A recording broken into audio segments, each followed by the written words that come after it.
Hi, welcome to Main Street Macro. I'm Neela Richardson, and I really like cooking shows. And one of the techniques I've noticed that master chefs do is they'll take one ingredient and they'll use it in three different ways in a recipe. So think of today's blog as your cooking competition, where I take a single ingredient and make it the main event of the recipe. And that ingredient is wage growth. Wages have been on a tear lately. They were up 4.3% in the August jobs report. Here are three reasons why wages may be growing and what it means for the recipe of the economic recovery. The first reason why we might be seeing wage growth is because the US economy is getting more productive. That essentially means that every worker can create more output for the same time worked. That's great. That means higher wages for workers. It also means higher profits for businesses. And all this increased income means higher living standards for everyone. And that is the fan favorite of the reasons why wages could be increasing.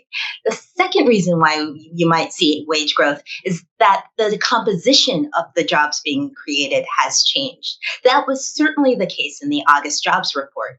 We didn't see any net new job growth in leisure and hospitality, which is typically a low paying sector. We also saw job declines in retail, also low paying. Where did we see strong job gains? Well, they were in business services like architecture, engineering, and scientific research.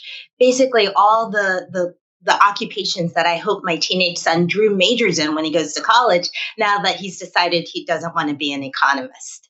Now, there's a third reason why wages can grow, and that's because the competition for talent. And that's been a factor for businesses all summer. They've complained of labor shortages and how hard it's been to both hire and retain their workers. And one of the ways that they've tried to combat this is to offer higher salaries. Now, sometimes employers are able to absorb those salary increases, but often they pass it to consumers in the form of higher prices, which also leads to higher inflation because they're paying more for the same output. Now, the reasons why wages are growing are as important as the fact that wages are growing at all. And these reasons are what we need to keep track of to make sure that our economic recovery is fitting the right recipe.